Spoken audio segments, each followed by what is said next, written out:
Haleluya, puji Tuhan. Selamat pagi menjelang siang untuk kita semua. Ya, kalau kita boleh ada di dalam kebaikan Tuhan, kasih setia Tuhan. Terlebih lagi kita boleh menikmati ibadah bersama-sama di dalam damainya Tuhan. Itu adalah sukacita besar yang boleh kita rasakan. Oke, ganti ini.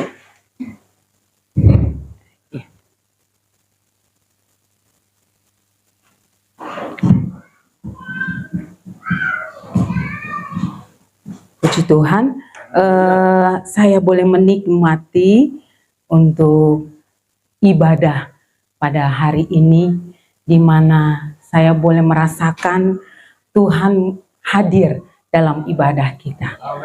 Seberapa kita yang ada di tempat ini, Tuhan tidak lihat jumlah, tapi Tuhan mau melihat apa yang kita naikkan, penyembahan yang kita naikkan, apa yang kita persembahkan, itu benar-benar benar dan berkenan di hadapan Tuhan. Puji Tuhan, luar biasa untuk kesaksian yang boleh disampaikan. Kembali lagi kita secara manusia banyak keterbatasan, tapi rencana Tuhan selalu indah. Tuhan tidak pernah meninggalkan kita. Ya, kesaksian dari Tante Noni benar, kalau kita sebagai anak Tuhan, terang harus bersama yang terang. Jangan dipaksa terang sama yang gelap, nanti redup. Ya, jangan.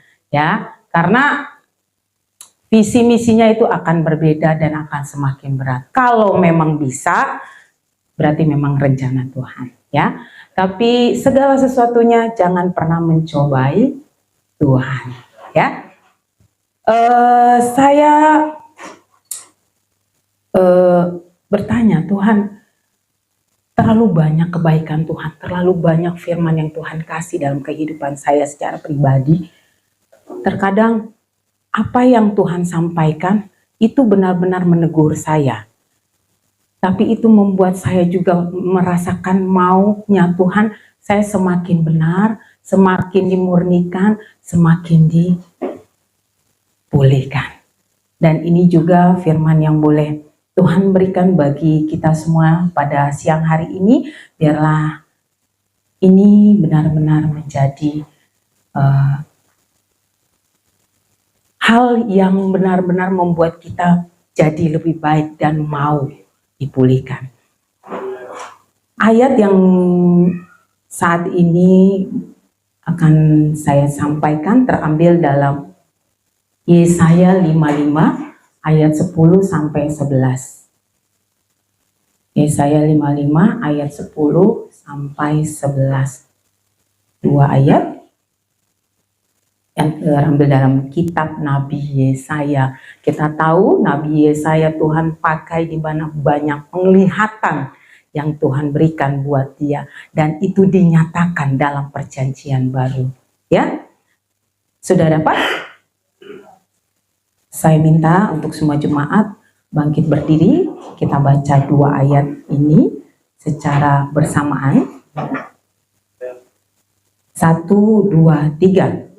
Sebab seperti hujan dan salju turun dari langit dan tidak kembali ke situ, melainkan mengairi bumi, membuatnya subur dan menumbuhkan tumbuhan-tumbuhan, memberikan benih kepada penabur dan roti kepada orang yang mau makan. 11. Demikianlah firmanku yang keluar dari mulutku, ia tidak akan kembali kepadaku dengan sia-sia, tetapi ia melaksanakan apa yang ku kehendaki dan akan berhasil dalam apa yang kusuruhkan kepadanya. Amin. Puji Tuhan. Silakan duduk. Saya bacakan lagi. Sebab seperti hujan dan salju turun dari langit dan tidak kembali ke situ, melainkan mengairi bumi, membuatnya subur dan menumbuhkan tumbuh-tumbuhan, memberikan benih kepada penabur dan roti kepada orang yang mau makan. Ayat 10 ini. Lalu 11, demikianlah firmanku yang keluar dari mulutku. Ku ini adalah Allah, ia tidak akan kembali kepadaku dengan sia-sia, tetapi ia akan melaksanakan apa yang ku kehendaki dan akan berhasil dalam apa yang kusuruhkan kepadanya. Firman Allah kita tahu tidak akan pernah keluar sia-sia. Sesulit apapun, sesukar apapun, kita percaya Allah akan melaksanakan segala sesuatunya. Kalau dalam ayat ini menyatakan gimana kondisi akhir zaman semakin berat, semakin jahat. Ayat ini menyatakan di saat kita ada di dalam kebenaran firman Tuhan, kita boleh menerima firman Tuhan. Tidak ada yang gagal bagi Tuhan. Ada amin? Ayat 10 menyatakan seperti hujan dan salju turun. Tidak akan pernah ada yang namanya salju kalau udah turun, hujan kalau udah turun, dia naik lagi ke langit. Begitupun dengan perkataan firman Allah. Di saat dia sudah sampaikan, dia sudah keluarkan, itu benar-benar akan Tuhan laksanakan. Ada amin? Jadi dalam ayat ini kita tarik dalam keadaan gereja-gereja akhir zaman. Dalam firman Tuhan kita tahu kalau Tuhan akan datang pada saat gereja disempurnakan, mempelainya sudah sempurna dan sudah siap. Tapi secara manusia kita melihat, benar gak sih ini gereja akan sempurna? Kayaknya makin lama kok makin aneh. Ya kan? Makin gak jelas. Pengajarannya pun semakin banyak yang membuat kita sebagai anak-anak Tuhan yang sudah mengetahui firman Tuhan, mengenal kebenaran firman Tuhan, semakin bingung dan terombang-ambing. Tapi ketika Allah sudah berjanji, di mana akhir zaman itu kemuliaan dari Allah itu akan nyata. Dan tidak hanya gereja mula-mula, tapi Allah percaya di akhir zaman ini, gereja Tuhan akan disempurnakan. Kalau Bapak Ibu bisa baca di kitab Hagai, Nabi Hagai ya, itu cuma ada 2 pasal. Di mana Nabi Hagai ini sebagai hamba Tuhan dipakai Allah untuk menghadap kepada seorang bupati. Saat itu bait Allah hancur. Ya, bait suci itu sudah tidak lagi berdiri. Tapi Tuhan pakai Nabi Hagai, itu ada di Hagai 1 dan 2, nanti bisa baca di rumah. Di mana Tuhan memakai hamba Tuhan ini Nabi Hagai untuk datang kepada Bupati Yehuda yang bernama Zerubabel. Ya. Dari judul perikopnya, Allah punya rencana di mana bait suci itu harus dibangun kembali. Dan ketika Allah sudah menyampaikan kepada Nabi Hagai itu, apakah itu tidak terjadi? Seperti ayat yang tadi, apa yang keluar, apa yang sudah disampaikan, Tuhan akan kerjakan itu. Kalau kita baca di Hagai 1 dan 2, bukannya nggak ada kendala. Ada kendala. Malah terancam bait suci itu tidak berdiri. Tidak akan selesai dan jadi. Tapi Nabi Hagai terus mengingatkan dan menguatkan kepada Zerubabel, Bupati Yehuda pada saat itu, untuk tetap percaya kalau Tuhan akan terus menolong dia. Ketika ada firman yang disampaikan, nubuat yang disampaikan, ayo kerjakan. Di akhir Hagai, kitab 2, Tuhan nyatakan luar biasa. Orang-orang yang mencemooh, orang-orang yang najis, yang membuat pembangunan bait Allah itu tidak terjadi, itu Tuhan lakukan pembelaan di mana dia juga menerima akibatnya. Tapi di mana orang yang tetap setia mendengarkan dan mengikuti apa yang Tuhan sudah perintahkan melalui Nabi Hagai, dia terberkati. Banyak tantangan, banyak yang harus dihadapi sebagai kepala ya, bupati. Tapi di saat dia ada di dalam kebenaran Tuhan, Bait Allah itu boleh berdiri. Sehingga kita tidak percaya. Jangan pernah takut. Setiap firman yang terus kita dengar, yang kita baca, ya, terlebih lagi GPD Eklesia, Instagram itu setiap hari ada ayat-ayat yang disampaikan oleh Bapak Gembala. Pas banget seminggu ini. Itu pun yang terjadi dalam kehidupan kami. Kesabaran, penguasaan diri, masalah-masalah yang dihadapi, itu benar-benar menjadi kekuatan bagi saya dan keluarga dan kami hamba suami istri Gembala. Kalau bukan firman, kami juga nggak akan pernah ada di titik sampai saat ini. Jadi berharap untuk setiap firman yang disampaikan lewat ada Instagram, ya dibaca. Ya, jadi sayangilah dahulu Instagramnya Eklesia ya, di love lah sedikit, di share lah sedikit ya, agar juga banyak orang-orang yang terberkati. Begitupun YouTube yang ada, ya. Karena kami percaya dengan apa yang dikerjakan ini bukan semata-mata kita ingin mendapatkan berkat dalam secara materi, tapi banyak orang-orang yang diselamatkan dan diberkati. Amin. Haleluya. Jadi dengan hal ini, akhir zaman boleh melihat adanya kesuaman rohani. Ya, dingin. Orang kalau diajak mau ke gereja, ya mudah-mudahan gak ada di sini ya, balik lagi.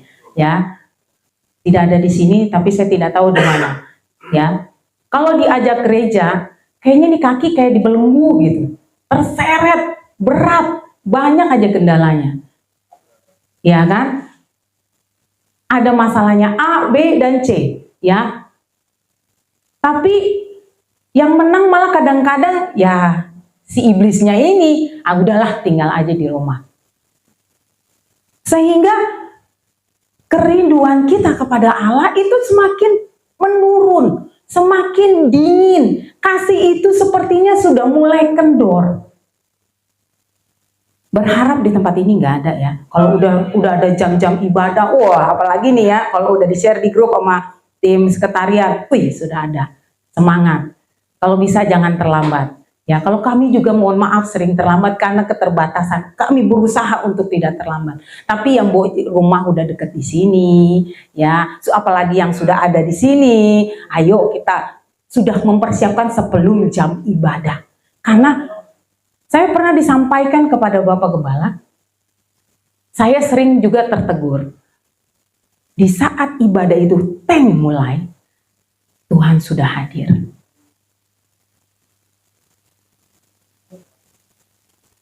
Jadi kita menghargai di mana saat ibadah itu sudah dimulai dengan pujian, doa, penyembahan, segala sesuatunya, kita boleh menikmati hadirat Allah di tempat ini. Hadirat Allah ada dalam ibadah kita. Ada amin? Jadi yuk jangan kita malas. Yuk kita juga jangan malas mencari kemuliaan Allah itu sendiri. Karena kerinduan kita kepada Allah jangan semakin dingin. Ada pepatah, ada kata-kata yang bilang begini, winter is coming. Ya, winter is coming. Berarti kondisi rohani benar saat ini semakin dingin. Kesuaman rohani itu semakin, kalau saya lihat semakin kendor. Kalau ada jam-jam ibadah makin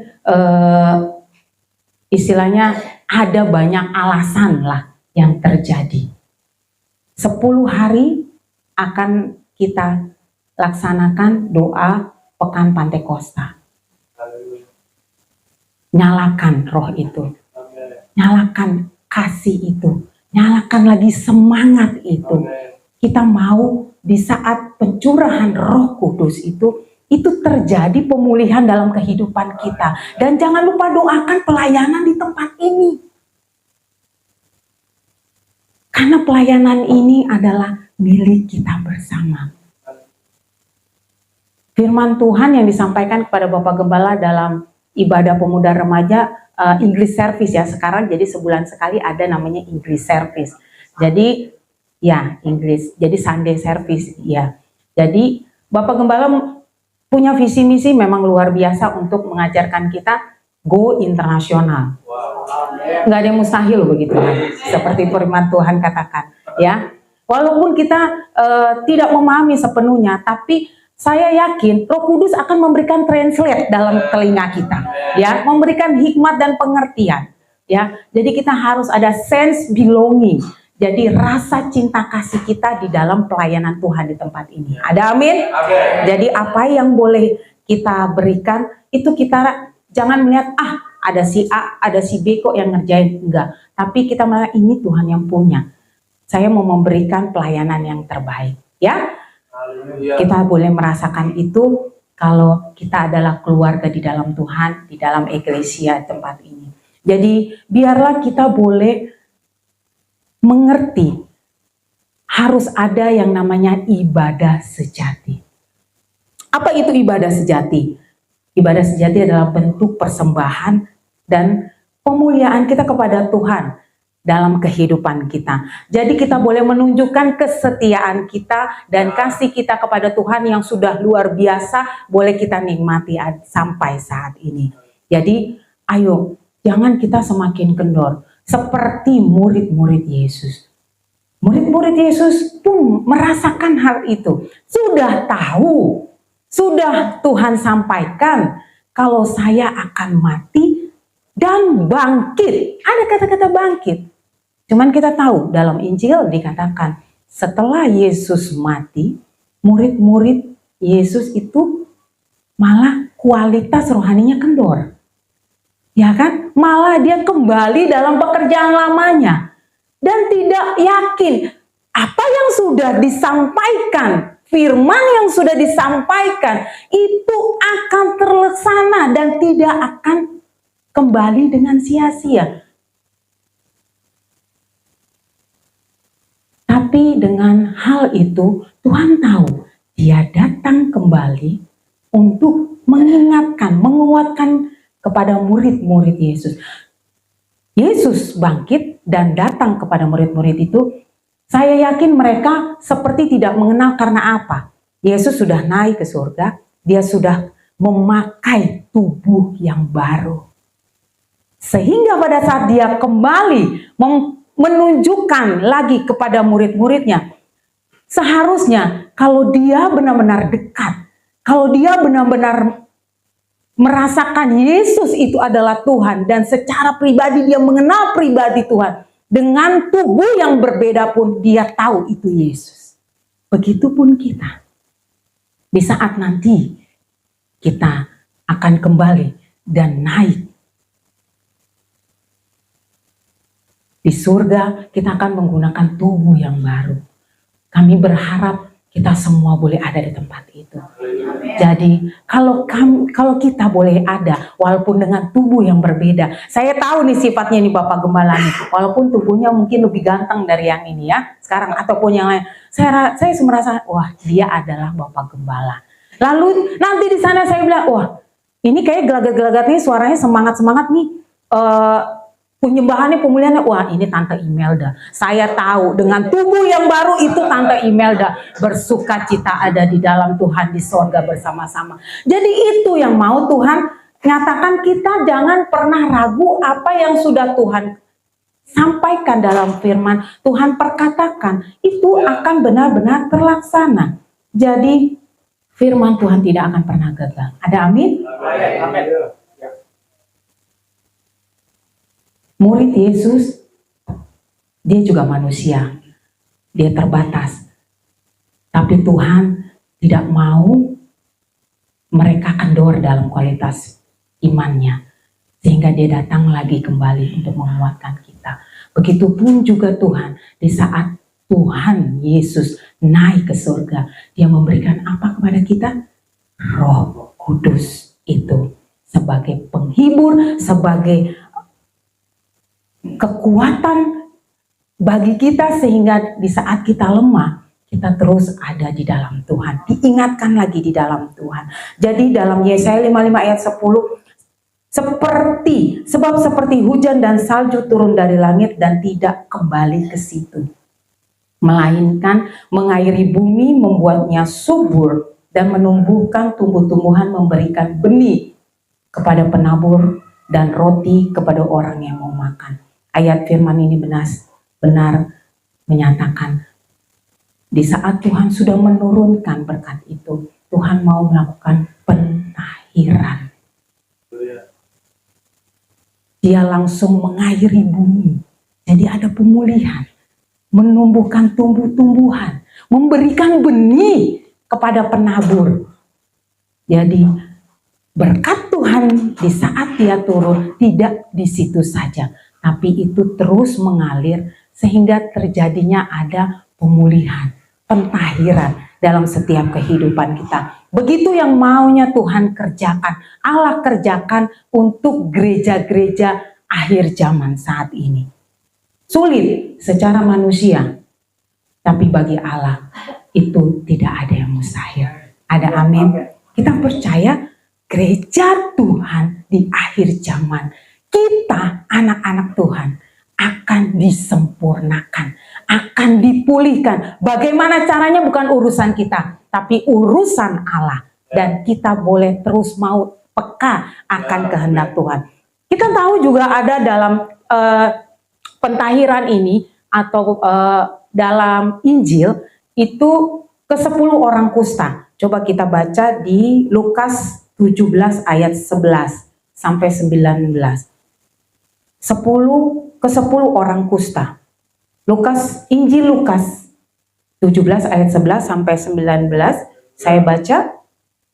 Dalam perjalanannya ke Yerusalem, Yesus menyusur perbatasan Samaria dan Galilea. Ketika ia memasuki suatu desa, datanglah 10 orang kusta menemui dia, dan mereka tinggal berdiri agak jauh dan berteriak, "Yesus, Guru, kasihanilah kami." Lalu ia memandang mereka dan berkata, memandang mereka dan berkata, "Pergilah, perlihatkanlah dirimu kepada imam-imam." Dan sementara mereka di tengah jalan, saat berjalan, mereka menjadi tahir. Seorang dari mereka, dari 10, seorang dari mereka belum sampai kepada imam-imam. Dia sudah sadar, dari ujung rambut sampai ujung kakinya sudah sembuh. Hanya ada satu yang kembali.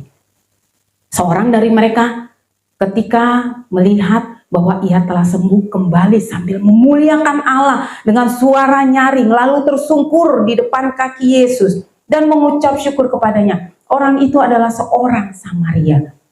Lalu Yesus berkata, "Bukankah ke-10 orang tadi semuanya telah menjadi tahir?"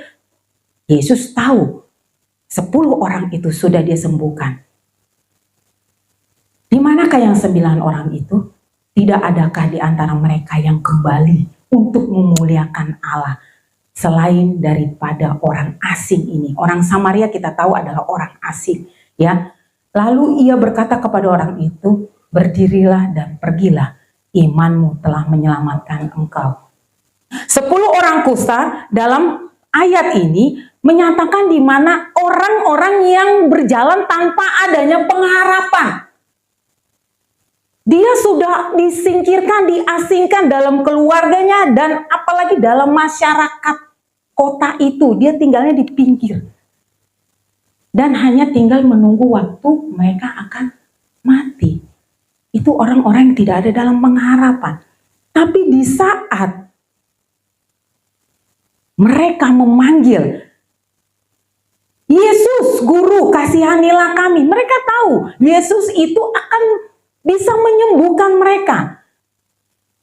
Tapi Tuhan mendengar teriakan itu. Dia tahu orang ini gak berpengharapan lagi. hanya tinggal menunggu waktu. Begitupun dengan zaman sekarang, banyak anak-anak Tuhan yang namanya anak-anak Tuhan, tapi tetap berjalan tidak ada dalam pengharapan.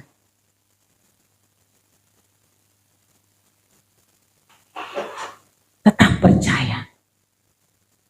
Setiap firman yang boleh kita dengar, setiap firman yang sudah Tuhan tuliskan dalam Alkitab, itu tidak ada yang mustahil dan tidak ada yang tidak terlaksana. Dan semua tidak akan datang dengan sia-sia. Hanya satu yang datang dari 10 orang kusta itu kembali untuk mengucap syukur.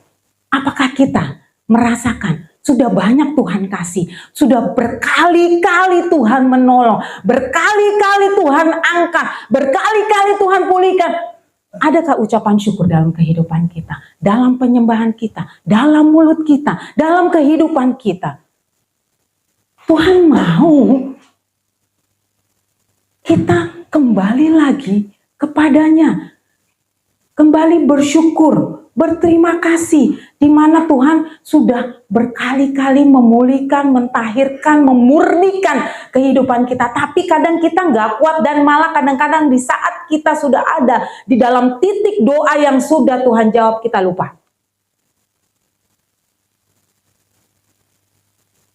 Tapi ayo kita jangan sampai seperti 9 orang kusta.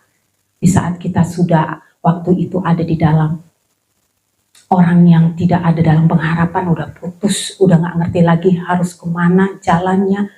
Tapi Tuhan lakukan pentahiran, pemulihan dalam kehidupan kita, tapi kita tidak kembali mengucap syukur.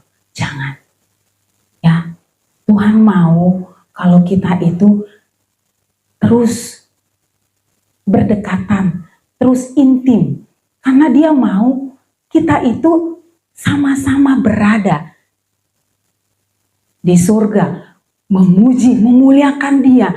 Karena memang dia layak dipuji dan disembah. Kita manusia nggak layak dipuji. Segala sesuatu, apa yang kami terima juga sebagai gembala, pujian kami dalam hati dan kami setiap berdoa kami kembalikan lagi, itu Tuhan yang punya, Tuhan yang berhak. Kami ini hanya hamba, kami hanya keset yang harus bekerja untuk Tuannya. Jangan mempermuliakan diri kita sendiri, karena itu tugas Tuhan. Jadi kita harus pegang firman Tuhan. Pada Yesaya 55 ayat 11, demikianlah firmanku yang keluar dari mulutku, ia tidak akan kembali kepadaku dengan sia-sia. Tetapi ia akan melaksanakan apa yang kuhendaki dan akan berhasil. Kata berhasil itu nyata dan mutlak akan terjadi dalam kehidupan kita. Apa yang kusuruh kepadanya. Apa yang kusuruh kepadanya. Jadi kita harus jadi orang yang dengar-dengaran. Apa yang Tuhan kehendaki dalam kehidupan kita, terlebih lagi dalam gereja akhir zaman ini, pemulihan yang ada, mari kita mau melaksanakan itu, sehingga Tuhan boleh datang ke dunia ini menemukan iman itu ada dalam kehidupan kita. Ada amin? Amin. Mari kita buka coba di Maleakhi 3 ayat 3-4. Maleakhi 3 ayat 3-4. Sudah dapat?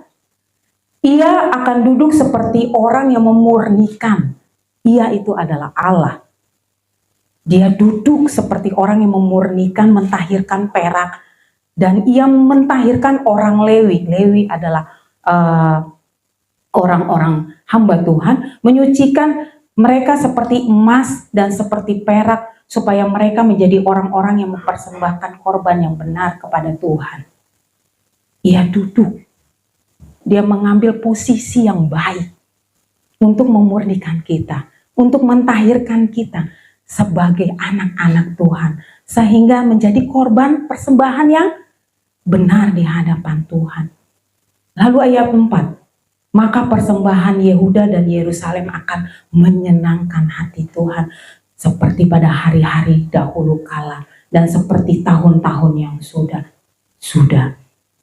Dalam ayat ini di mana Allah benar-benar mau memulihkan gereja di akhir zaman, dan janji Tuhan itu akan terlaksana. Ada amin? Yesaya 64 ayat 5-6. Coba kita buka juga, agak ada banyak beberapa ayat, tapi ini Tuhan mau kita menjadi anak-anak Tuhan, orang-orang yang benar-benar sudah Tuhan pulihkan, tahirkan, sehingga menjadi penyembah-penyembah yang benar. Yesaya 64 ayat 5-6. Demikian firman Tuhan, engkau menyosong mereka yang melakukan kebenaran, yang melakukan yang benar, dan yang mengingat jalan kau tunjukkan. Sesungguhnya engkau ini murka, sebab kami berdosa. Terhadap engkau kami memberontak sejak dahulu kala, demikianlah kami sekalian seperti seorang najis, dan segala kesalehan kami seperti kain kotor. Kami sekalian menjadi layu seperti daun, dan kami lenyap oleh kejahatan kami seperti daun dilenyapkan oleh angin. Nabi Yesaya, dia sendiri merasakan dirinya itu tidak layak, dirinya itu najis. Karena dia tahu dia hidup pun dalam kehidupan lingkungan yang najis. Najis apa? Najis bibir. Tapi kalau ketika Tuhan mau mentahirkan, memulihkan seseorang, Tuhan akan kerjakan luar biasa kehidupannya, memakai kehidupannya luar biasa. Ayat 8. Kita lompat di ayat 8. Tetapi sekarang kata Tuhan, ya Tuhan, engkaulah Bapa kami, kamilah tanah liat, dan engkaulah yang membentuk kami, dan kami sekalian adalah buatan tanganmu. Nabi Yesaya paham sekali kalau dia adalah tanah liat yang dibentuk dengan tangannya Allah yang luar biasa, sehingga dia boleh sadar dan memberikan kehidupannya untuk dipulihkan, ditahirkan. Saya percaya kita semua di tempat ini mau. Ya, kita mau di hari-hari terus ke depan, terus ada di dalam pemulihan, di dalam pemurniannya Tuhan. Sakit. Emas akan menjadi bernilai ketika dia ditempa, dipanaskan, dibakar sehabis-habisnya sampai dia timbul seperti emas. Itu yang Tuhan mau. Itu yang mau Tuhan kerjakan. Sakit. Tapi ketika Tuhan ada dalam kehidupan kita, Roh Kudus itu yang Tuhan berikan dalam kehidupan kita, ada dalam kehidupan kita, itu akan bisa kita kerjakan.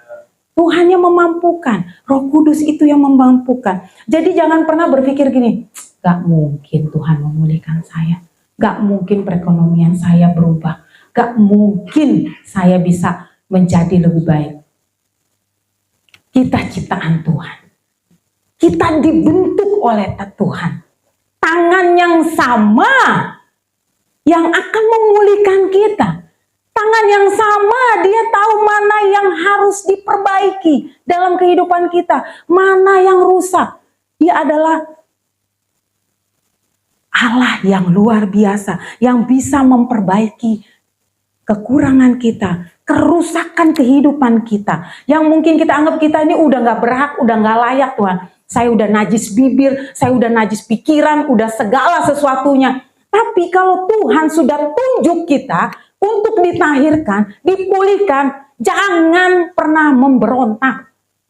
Karena di saat kita memberontak, kasih Tuhan itu tidak akan pernah kembali untuk memulihkan kita.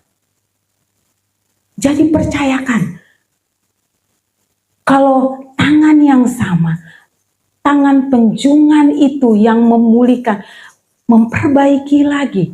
Dia tahu tanah liat itu rapuh, gampang hancur. Itu manusia.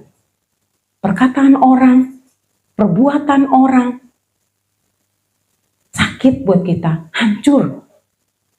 Tapi kalau kita bilang, Tuhan tolong kuatkan saya, pulihkan terus hati saya untuk bisa mengampuni, untuk bisa saya terus bisa hidup di dalam kebenaran Tuhan.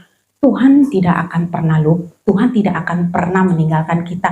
Tangan yang sama tangan yang sama akan memulihkan kehidupan kita, memulihkan perekonomian kita, memulihkan keturunan kita, memulihkan pekerjaan kita. Nggak ada yang mustahil. Asalkan apa? Kita mau menaruh Tuhan yang terutama dalam kehidupan kita. Sanggup Dia memulihkan keadaan kita. Haleluya. Kalau tadi kita baca di Yesaya 65 ayat 17, kita baca tadi di Yesaya 65 ayat 17, Nabi Yesaya ini menuliskan, sebab sesungguhnya aku menciptakan langit yang baru dan bumi yang baru, hal-hal yang terdahulu tidak akan diingat lagi, dan tidak akan timbul dalam hati. Di sini Yesaya berkata, Nabi Yesaya berkata, hati adalah berbicara tentang manusia. Jadi iblis menggunakan yang paling gampang adalah merusak hati. Ketika hati kita sudah hancur, tersakiti, tidak bisa mengampuni, akar pahit segala macam, seluruh kehidupan kita tidak akan pernah bisa dipulihkan. Tapi Nabi Yesaya sudah menuliskan, dia percaya sebab sesungguhnya Allah itu sendiri yang akan menciptakan langit yang baru dan bumi yang baru, yang hal-hal yang dahulu tidak akan diingat lagi, ya, dan tidak akan timbul dalam hati. Allah tidak akan pernah mengingat masa lalu kita. Allah tidak akan pernah melihat hati kita yang mungkin sudah kotor, sudah najis. Kalau kita sudah minta Tuhan pulihkan, sudah Tuhan akhirkan, Dia akan lupakan. Jadi pegang firman Tuhan. Kalau Tuhan sudah mau memulihkan, mentahirkan kita, kita sebagai manusia, ayo belajar mengampuni. Jangan mengingat lagi hal-hal yang terdahulu. Karena itu akan membawa kita terseret lagi dalam hal yang sama.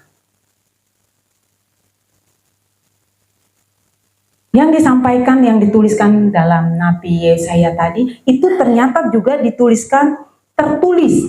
Itu ada dalam kitab Wahyu 21 ayat 1 dan 2. Kita buka Wahyu 21 ayat 1 dan 2. Lalu aku melihat langit yang baru dan bumi yang baru, sebab langit yang pertama dan bumi yang pertama telah berlalu. Jadi ini yang Tuhan ciptakan, yang Tuhan buat, itu akan berlalu.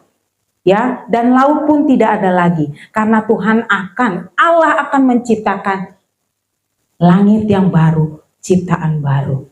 Jadi Nabi Yesaya sudah Tuhan berikan penglihatan, dan itu sudah dinyatakan juga di dalam Wahyu 21 dan 2. Alkitab ini benar-benar pedoman yang luar biasa loh. Keterhubungan satu dengan yang lain itu ada dan terjadi, beda dengan kitab-kitab yang lain. Tidak bisa dipisahkan satu dengan yang lainnya. Ini merupakan satu peristiwa yang runtutannya itu sudah ada dan terjadi. Benar adanya. Dulu, sekarang, dan yang akan datang. Ya, jadi pegang firman Tuhan. Pegang Alkitab yang ada dalam kehidupan kita. Karena apa? Yang akan datang pun sudah Tuhan tuliskan loh. Kalau kita rajin baca firman Tuhan, kita udah gak usah lagi khawatir, gak usah lagi takut. Kebenaran itu sudah ada.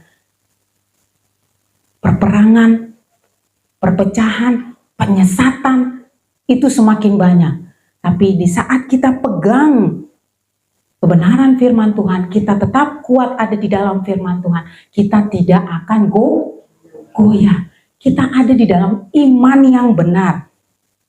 Begitupun kita juga mau menjadikan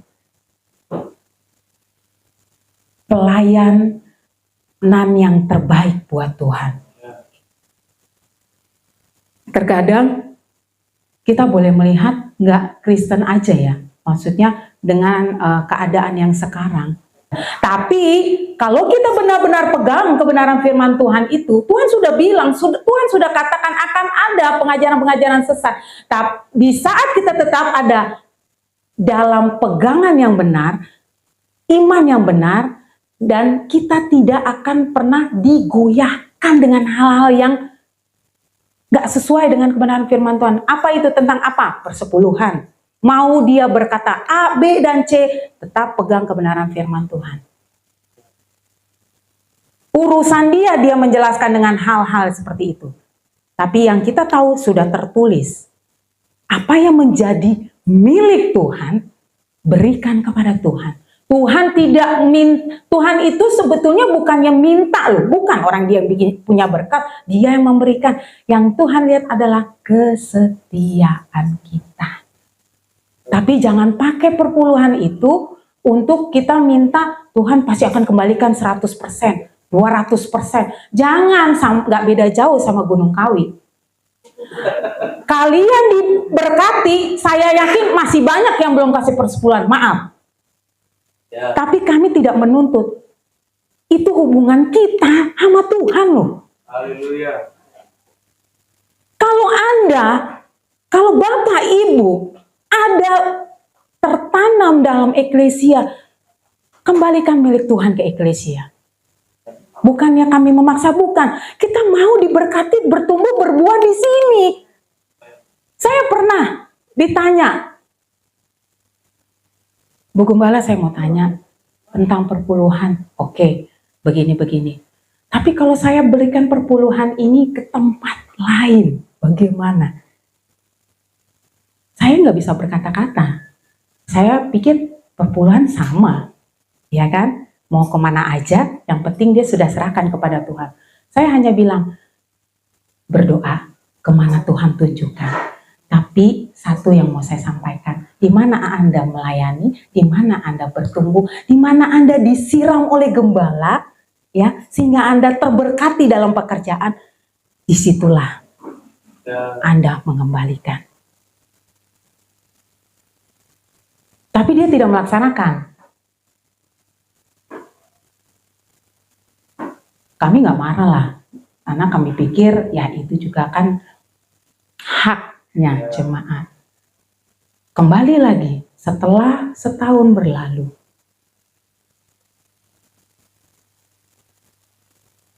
dia nggak di sini ya, dia nggak di sini, sekarang sudah nggak di sini.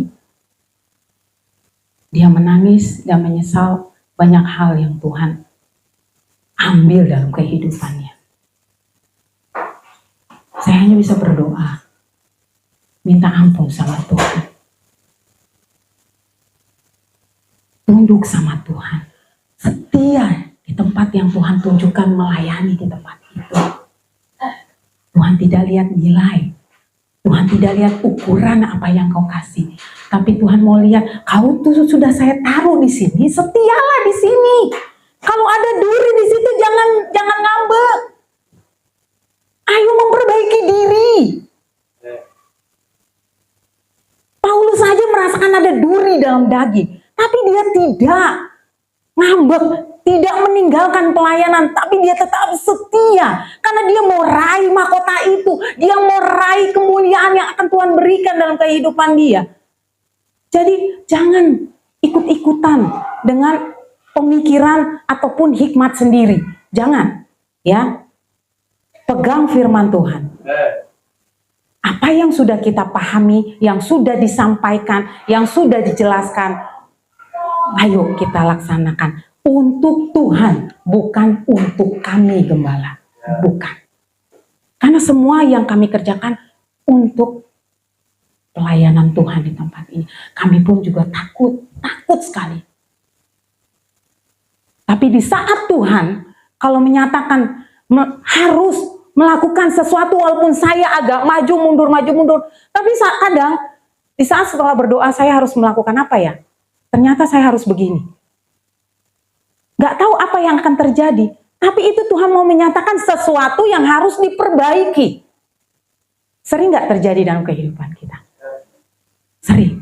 Tapi jangan marah sama Tuhan. Terima kasih sama Tuhan. Karena Tuhan tidak mau menarik kita sampai jauh seperti itu. Tuhan mau mengembalikan lagi dalam koridornya Tuhan. Karena Tuhan mau firman yang sudah Dia sampaikan, saya mau memberkati engkau loh. Saya mau mengairi engkau loh. Keluargamu mau saya berkati loh. Tapi tolong jangan belok-belok. Ada amin? Amin. Tuhan berjanji akan menciptakan langit yang baru dan bumi yang baru. Jadi bagi Tuhan tidak ada yang mustahil. Firman Tuhan tidak pernah bohong. Manusia bisa berbohong, tapi Allah tidak pernah berbohong. Mari coba kita buka lagi ayat 1 lagi. Bagaimana saya juga diberikan banyak firman, itu saya dapat benar-benar menangis. Karena berarti saya mengintrospeksi diri saya sendiri belum benar dan masih banyak harus diperbaiki. Beberapa minggu ini, hampir berapa waktu, banyak hal-hal yang Tuhan perhadapkan, apalagi khususnya kami suami istri. Hingga di titik di mana kami sampai bilang, Tuhan, layak nggak kami masih harus menjalankan layanan ini? Kesaksian Bapak Gembala kemarin itu menyatakan dia harus stay dalam dermaganya Tuhan di tempat ini. Banyak yang menawarkan dia. Saya juga hanya bisa berdoa, Tuhan, kami mau setia. Udah terlalu banyak yang Tuhan tolong. Sudah berkali-kali, benar pujian itu nggak janjian loh saya sama Pak Dipu. Kata-kata itu luar biasa loh. Kata-kata berkali-kali berarti itu tuh unlimited. Gak tahu diri kita tapi Tuhan angkat lagi. Tuhan tolong lagi, Tuhan berkati lagi. Tuhan ampuni lagi. 1 Petrus 1 ayat 14 sampai 16.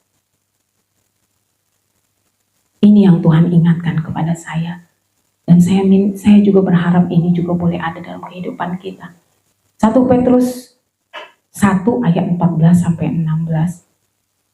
Hiduplah sebagai anak-anak yang taat dan jangan turuti hawa nafsu yang menguasai kamu pada waktu kebodohanmu. Tetapi hendaklah kamu menjadi kudus di dalam seluruh hidupmu sama seperti Dia yang kudus, yang telah memanggil kamu, sebab ada tertulis, kuduslah kamu sebab aku kudus. Kita mau hidup kudus? Kita mau hidup kudus? Amin. Bisa. Kalau kita nggak ada kemauan pasti bilang nggak bisa. Daging yang diturutkan bilang gak bisa, terlalu banyak dosa, terlalu banyak hal yang saya menyakiti Tuhan. Bukan urusan kita. Kalau udah dibilang dalam firman Tuhan, yang lalu biarlah berlalu, yang baru akan datang. Asalkan kita mau hidup kudus. Kita tahu Allah itu adalah kudus. Bagaimana caranya kita bisa sama ke sana? Karena kita mau dikuduskan, kita pun hidup harus kudus. Bisa. Katakan dalam hidup kita bisa hidup kudus. Prosesnya seperti apa? Akan berat. Tapi di saat kita boleh menjalankan, Tuhan tidak akan pernah meninggalkan kita. Engkau dan saya, Tuhan akan tolong hidup di dalam kekudusannya Tuhan. Jadi jangan pernah takut bagaimana caranya Tuhan untuk menguduskan kita, untuk memulihkan kita. Walaupun kita ada di dalam lingkungan yang najis bibir, kadang ada yang berpikir begini, kalau saya pas baca tentang, saya pun ada, misalnya kalau saya dalam kehidupan lingkungan yang najis bibir, kekuatan saya terbatas, pasti akan ikut-ikutan. Tapi saya sadar, kenapa Tuhan izinkan saya resign. Saya tahu dalam kehidupan itu pun lingkungannya, dalam lingkungan yang najis bibir. Kata Tuhan, bagaimana kau mau pulihkan kalau kau sendiri tidak mau disingkirkan? Saya sadar, saya mau terus Tuhan kuduskan, Tuhan tahirkan, Tuhan pulihkan. Berat, sakit. Tapi saya rasakan itu gak seberapa dengan pengorbanan Tuhan yang luar biasa. Kebaikan Tuhan yang luar biasa. Dia naik ke surga, dia tetap memperhatikan kita dengan memberikan Roh Kudus itu menjadi penolong, penghibur, menjadi kekuatan. 10 malam ke depan akan kita lalui, akan kita kerjakan. Jangan sia-siakan waktu ibadah ini. Karena ibadah itu adalah ibadah di mana kita berhadapan dengan Tuhan, menikmati keintiman Tuhan, dan memberikan penyembahan yang benar di hadapan Tuhan. Mari kita percaya Allah punya cara menguduskan kita.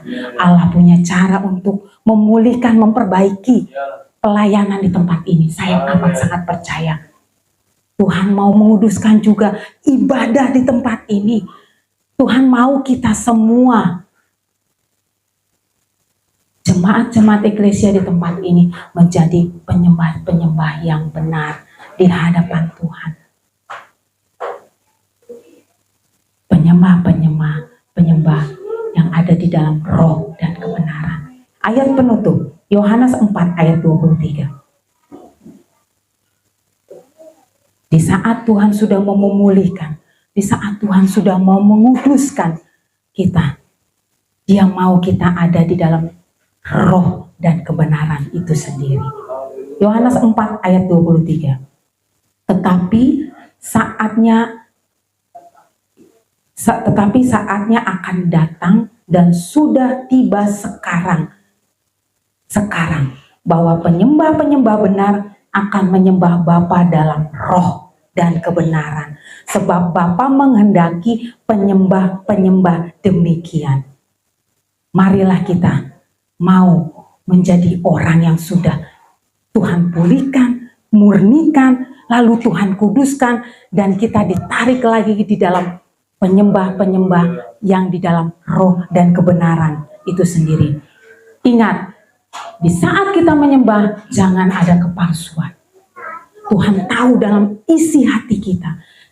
Kita bisa menyanyi, menyembah dengan suara yang lantang, dengan penyembahan yang sepertinya orang melihat, oh kayaknya saya sudah benar, saya sudah baik. Tapi Tuhan tahu itu palsu atau tidak. Di hadapan kita itu tidak terlihat, tapi di hadapan Tuhan tidak ada yang tertutupi.